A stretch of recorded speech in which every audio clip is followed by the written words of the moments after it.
If you leave him out there, he dies, and you'll know you let it happen. That thought hit Martha Cole like a slap across the face, sharp, cold, and impossible to ignore.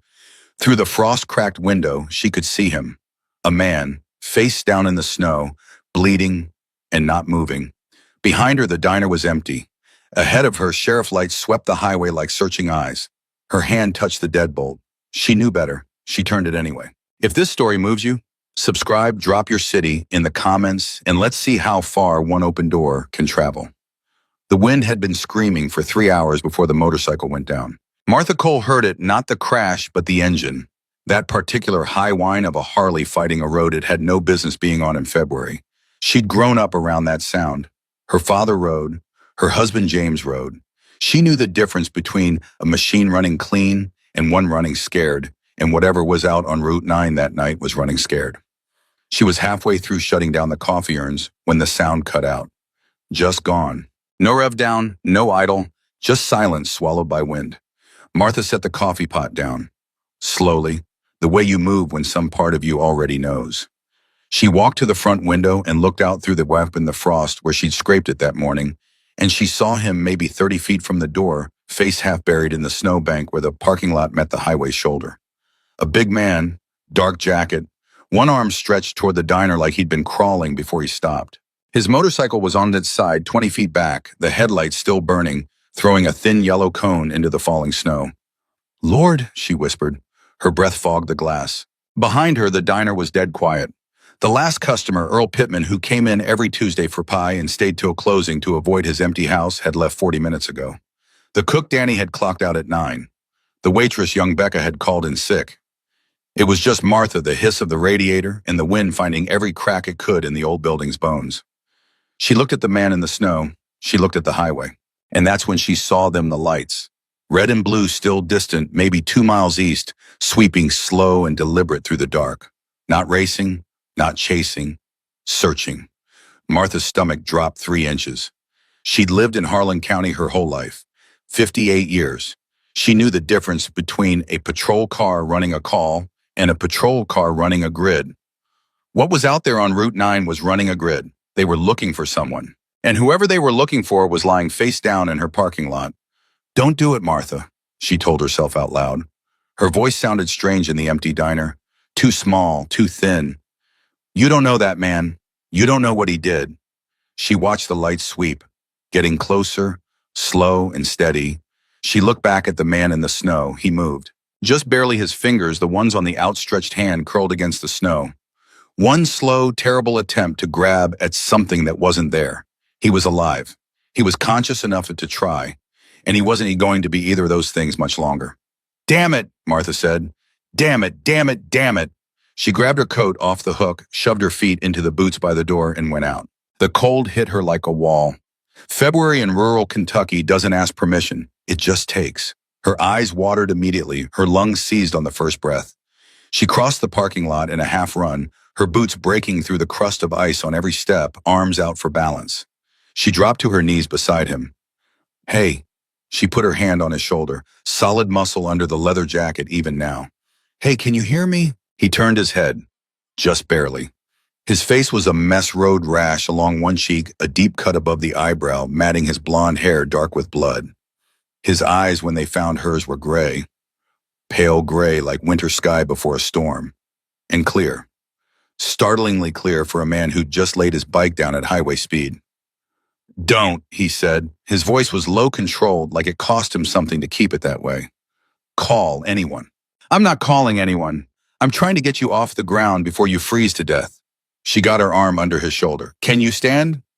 He looked at her for one long second, assessing her, like he was deciding something important. "Yeah," he said finally. "I can stand." He couldn't stand, not without most of her weight under him. He was easily 6'2", 220, and at least some of that 220 was blood he'd left on Route 9. He made it to his feet through pure stubbornness, jaw locked, a sound escaping him that wasn't quite a groan, something quieter, more internal, like he'd trained himself not to show it. They made it to the door in what felt like 10 years. Martha got him inside, kicked the door shut behind them, and helped him to the closest booth, the one by the window, which she immediately realized was a mistake when his eyes went straight to the highway lights. "Different booth," he said. "What?" Move me, different booth, away from the window. She looked at him. He looked back at her, and something in those gray eyes, not panic, just a flat, absolute certainty made her nod without arguing. She got him to the booth in the back corner, though, one where the overhead light had been burned out for 6 months, and she'd kept meaning to replace the bulb. He seemed to breathe easier there in the dark edge of the room. Thank you, he said, the first softness she'd heard from him. Don't thank me yet. She was already moving, pulling the first aid kit from under the counter, the real one she kept for kitchen accidents, not the joke of a thing most diners put on the wall for show. I need to see what we're working with. It's not as bad as it looks. Sweetheart, you left half your face on the highway. She pulled a chair up, opened the kit. What's your name? A pause. Ethan. Ethan what? Longer pause. Cross. Ethan Cross.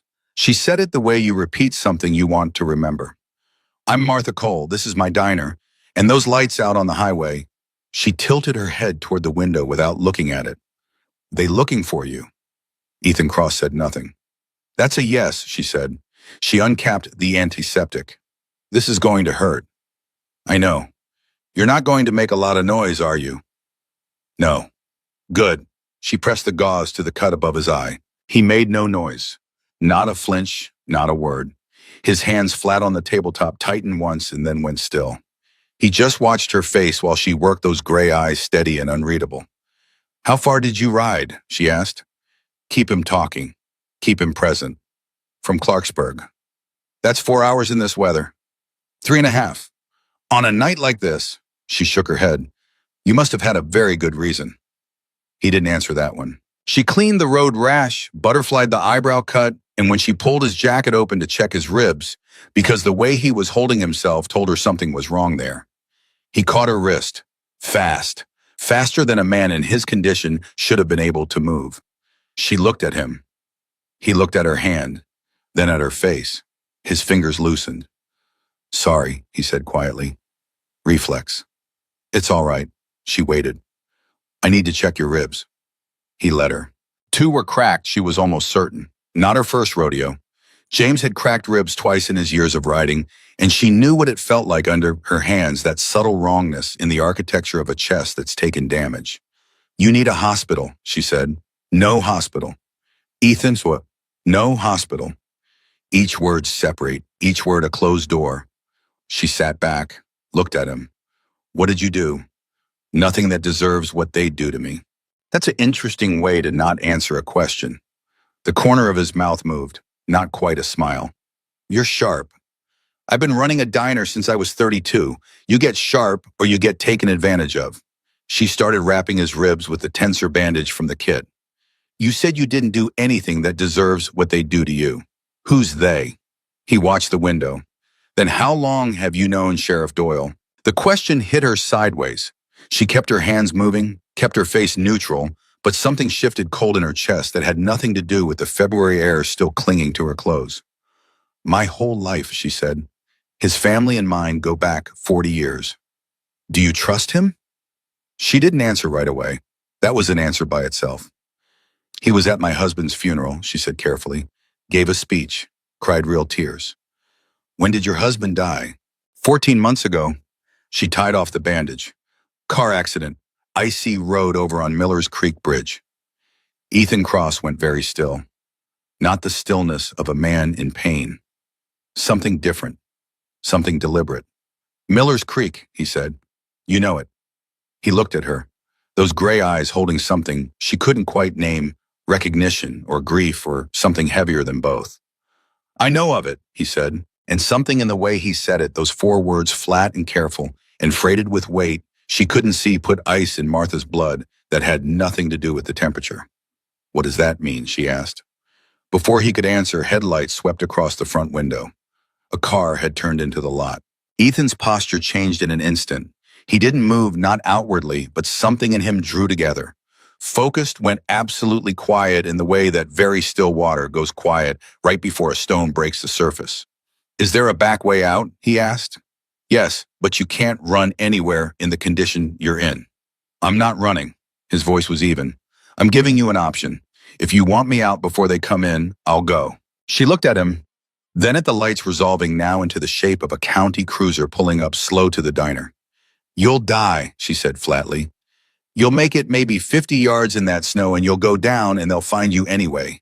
Except colder. Probably, he agreed. Then stay put. She stood up, straightening her apron. And don't say a word. Martha. She looked back at him. Whatever they ask, he said. You don't have to lie. You can tell them I'm here. I'm not asking you to risk yourself for... I'll be the judge of what I risk, she said. You just sit there and look like you've been here all evening. She went to the door before the deputy had a chance to knock. She opened it with the practiced ease of a woman who has spent decades being the first face people see when they walk through a door, and she smiled the good smile, the real one, the one that had earned her tips and second visits for 26 years. Evening, she said.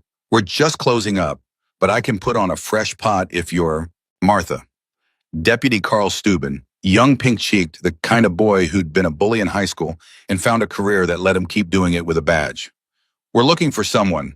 Biker, blonde male large riding a black softail. You see anyone come through? She let her face do exactly what the face of a tired, wind-scoured diner owner would do when a deputy showed up at closing time with a question like that. A biker tonight. She pulled her coat tighter and nodded at the sky. Lord Carl, I wouldn't send my worst enemy out on two wheels on a night like this. Nobody's come through in the last hour. It's been dead. She paused. What did he do? We're not at liberty to say. You sure nothing on the highway no one pulled in? I would have noticed. I've been mopping the same 12 square feet for 40 minutes because it's better than thinking about the drive home. She let the tired bleed into her voice because it was real. She was tired. She was always tired.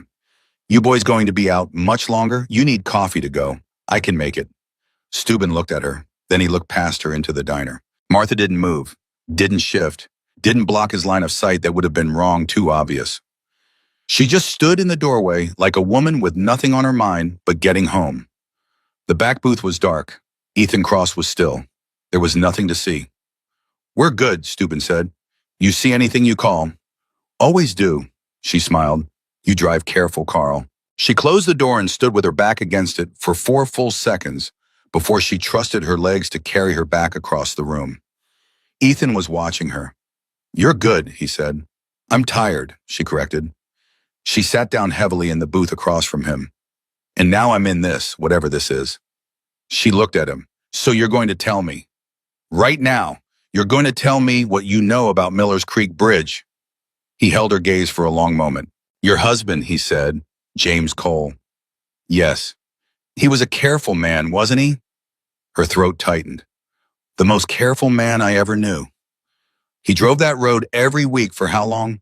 12 years, to pick up supplies from the county warehouse. Her voice stayed level, but just barely. What are you saying? Ethan leaned forward and the dim light caught the line of his jaw. The steadiness in his eyes, the thing underneath the steadiness that looked like it had been carrying something heavy for a long time.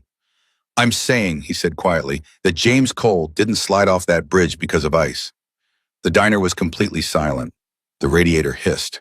Martha's hand on the tabletop had gone white at the knuckles. You'd better, she said, and her voice was softer than she wanted it to be smaller. Explain that to me. I will. He didn't look away. But I need you to understand something first. The reason I rode 4 hours in a blizzard, the reason there are county cruisers running a grid on Route 9, the reason I need you to trust me even though you don't know me. He paused. My name is Ethan Cross. James Cole was the closest thing to a brother I ever had, and I have spent 14 months trying to get to this diner, to this conversation, to you. The words landed in Martha's chest like stones dropped into still water, sending ripples out in every direction. She stared at him. James never mentioned you, she said. He wouldn't have. He was protecting you. His jaw tightened. That's the thing about James. Even when he knew what was coming, he spent his energy protecting people instead of himself. He knew, woo, the word came out barely audible. He knew something was going to happen. He knew he'd found something he shouldn't have found. And he knew that in Harlan County, that was dangerous. Ethan's eyes held hers. He called me 3 days before the accident, told me if anything happened to him, I needed to get to you. He made me promise. Martha felt the world do a slow quarter turn. 14 months. She had spent 14 months believing her husband died because February roads are treacherous and sometimes good men run out of luck. She had spent 14 months sitting with a grief she thought was simple, terrible, hollow gutting, but simple. An accident. The brutal randomness of ice and a bridge railing that gave way. Not simple, not random. What did he find, she asked. Ethan opened his mouth to answer, and the front window lit up like daylight. Not one cruiser this time. Three. And in the middle, a fourth vehicle, bigger, darker, moving with the particular slow confidence of someone who isn't searching anymore. Someone who has arrived. Ethan saw her face read the lights, and his own expression shifted, not fear, but something harder, colder. Is that Doyle? He asked. Martha looked at the silhouette stepping out of the center vehicle. Big man, deliberate walk, hat on even in the cold. Yes, she said. How much does he know about you? How do you two talk when it's just business? He knows me well enough to know when I'm lying. She stood up, which means I need to not lie. She looked back at Ethan. You trust me? Those gray eyes considered her for one sharp second. I trusted you when you opened the door, he said. She nodded once, and she walked to the front of the diner to face the man she was increasingly certain had killed her husband. The bell above the door rang when Roy Doyle came in, the same cheerful little sound it made when any customer walked in, and Martha hated it for that. He came in alone, left his deputies outside, which was a choice, a deliberate one, the choice of a man who wanted this conversation to feel informal. Martha. He took his hat off. 55, silver-haired, the kind of face people in small towns trust, because it's always been there. Steady eyes, good smile. At James's funeral, he had put his arm around her shoulders and said, You're not alone, Martha. This whole county has you. She'd believed him. Roy. She was already at the coffee maker. Late for you. Running a call. You hear anything strange tonight? Motorcycle maybe on the highway? Carl already stopped by. She poured a mug, old habit. A customer comes in, you pour coffee. I told him the same thing. Nobody's come through. Doyle didn't sit down. He stood in the center of the room, turning his hat slowly in his hands, and let his eyes travel the diner with the relaxed, thorough patience of a man who has spent decades reading spaces and the people in them. You sure? His tone stayed light. Weather like this, somebody in trouble might not make it far, might need to stop somewhere warm. If someone needed help, I'd have helped them and called you. She set the coffee on the counter. You know me, Roy. I do. He smiled, warm, practiced. That's why I stopped myself instead of sending one of the boys. He picked up the mug, wrapped both hands around it. How are you doing, sweetheart? You hanging on? I know this time of year is hard. The sympathy in his voice was flawless, and for the first time in 14 months, it turned her stomach. I'm managing, she said. This place holding up. I heard you had some trouble with the property tax assessment. It's handled. Good, good. He took a sip of coffee. You know, I've been meaning to talk to you. There are some folks, developers out of Lexington. They're still interested in this property. Good money, Martha. You wouldn't have to fight anymore. James would want you taken care of. Don't react. Don't show it. She had thought that it was a kindness, those conversations over the past year. Developers wanting the land, Doyle playing the helpful friend, the connector. She'd said no every time, and he'd accepted it easy enough.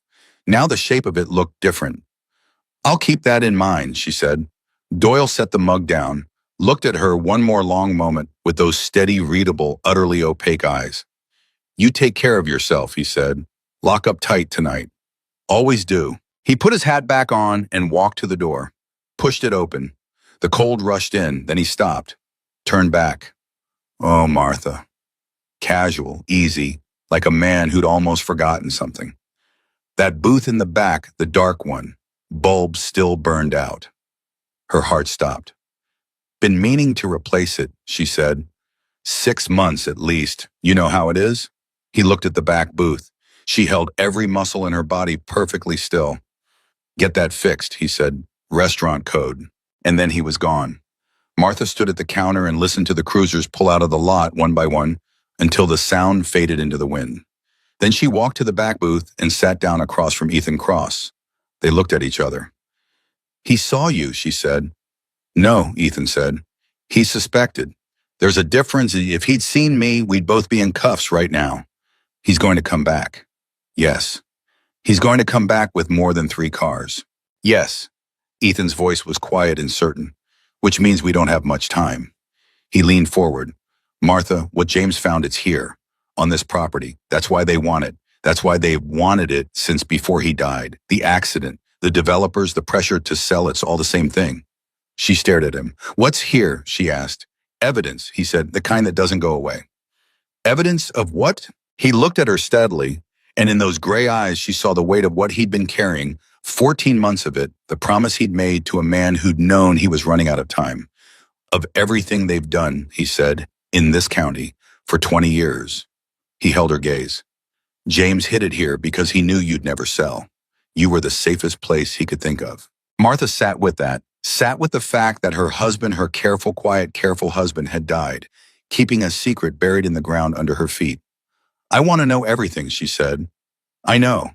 Starting with how you knew him, how a man like you knew a man like James. Ethan was quiet for a moment. When he spoke, his voice carried something different, not the controlled tactical stillness of before, something older, something real. We were 18, he said, two kids from nowhere who ended up in the same nowhere. He took a beating for me once, my first week in a place neither of us wanted to be. A pause. I've been trying to repay that debt ever since. Martha looked at the man across the table. Battered, bleeding, two cracked ribs arrived on a night that would have turned most people back. And she thought about her husband at 18, young and decent, and the kind of person who took beatings for strangers. He never told me, she said softly. There were things he kept close, Ethan said. Not to lie to you, to protect you. He protected me too much. I know. A pause. He knew that too. Toward the end. His jaw tightened. He was going to tell you everything. After Frost, he went to the county seat after he filed the documentation. He had it all planned. He was going to tell you that night, the night he didn't come home. Martha pressed her hand flat on the tabletop and breathed. Where is it? She asked, what he hid. I think I know, Ethan said, but I need your help to get to it. Outside, the wind drove snow against the windows in long hissing sheets. And somewhere east on Route 9, the sheriff's lights were still moving through the dark, slower now, more patient, with the particular patience of a man who knows he'll get what he wants eventually. He just had to wait. But Martha Cole had stopped waiting 14 months ago without knowing it. She looked at Ethan Cross across the table and said, then let's get started. Martha didn't move right away after she said it. She just sat there with her hand flat on the table and her words hanging in the air between them. Then let's get started. Like she jumped off a ledge and was still waiting to feel the fall. Ethan looked at her for a moment. Not the assessing look from before, not the tactical reading of a man calculating threat levels. Something quieter than that, something that looked almost like relief. You're sure, he said, not a question exactly. More like he needed to hear her say it one more time. My husband is dead, Martha said, and you're telling me it wasn't an accident. So yes, Ethan, I'm sure. She pulled her hand off the table and stood up. Now, you said you think you know where it is. What James hid. What do you mean you think? He told me on the phone 3 days before. Ethan shifted in the booth and the way his breath caught told her the ribs were talking to him. He said it was somewhere you'd never look, but somewhere you'd always be. Martha frowned. That's a riddle. That's James, Ethan said, and something moved across his face, grief quick and unguarded gone before she could fully read it. She stood still and turned those words over. Somewhere you'd never look, but somewhere you'd always be. She thought about the diner, the whole diner, 26 years of her life in these walls, the dining room, the kitchen, the walk-in, the storage room and back, the crawl space under the building that flooded every spring, the floor, she said. Ethan looked up at her. The back storage room, she said. The floor in there is original concrete poured in 1959. There's a section in the northeast corner that never dried level, always had a low spot. I complained about it for years because water pools there. James kept saying he'd fix it. Her voice caught just slightly. He never fixed it. She looked at Ethan. He never fixed it, she said again slower. Where's the storage room? Ethan was already moving to get up. Don't, she put her hand out. You can barely walk. Tell me what I'm looking for. Waterproof case, military grade, black about the size of a hardback book. He would have sealed it in something plastic concrete, whatever he had access to. He held her eyes. Martha, there will be a drive inside. Documents, photographs, recorded conversations, everything he compiled over 8 months. That case is the reason he's dead. She let that land. Let it settle into the pit of her stomach where all the other terrible truths of this night were collecting. All right, she said, and she went. The storage room was exactly as she'd left it 2 days ago. Shelves of dry goods, the chest freezer humming against the far wall, the mop bucket in the corner she always forgot to put away. The concrete floor was cold through the soles of her boots. She went to the northeast corner and crouched down, and sure enough, there was the low spot. There had always been the low spot. 26 years of her telling James to fix it and James saying, "I'll get to it." Marty stopped nagging, and both of them knowing he never would. She pressed her hand to the concrete. Solid. Cold. And she didn't know why, some instinct she couldn't name. She pressed harder toward the wall where the floor met the baseboard, and the concrete shifted. Just slightly. Just enough. "Oh, James," she whispered. She went back to the main room and grabbed a butter knife from behind the counter, the closest thing to a prying tool she could think of, and she went back and she worked the edge of the concrete section until it lifted. Underneath was a shallow space, maybe 4 inches deep, and inside the space, wrapped first in heavy-duty plastic sheeting and then in a sealed layer of hydraulic putty that James must have gotten from somewhere, was exactly what Ethan had described. Black case, about the size of a hardback book. She carried it back to the booth with both hands, the way you carry something you understand the weight of. Ethan saw her face before he saw the case. His jaw tightened. "He really did it," he said quietly, like some part of him had been holding back belief until this moment. "He really did." She set the case on the table between them. Ethan reached for it, then stopped, looked at her. "You open it." "Why?" "Because he left it for you, not for me." Something in her chest cracked open a little at that. She reached out and unlatched the case. Inside, sealed in a vacuum bag, were 2 things: a small black USB drive and a handwritten note on a folded piece of paper. Her name on the outside in James's handwriting. Her name the way he always wrote it, with the little upward curl on the M that she teased him about for years. Her hands were steady. She didn't know how. She unfolded the note. "Marty, if you're reading this, I didn't make it back in time to tell you myself, and I'm sorrier for that than I can say.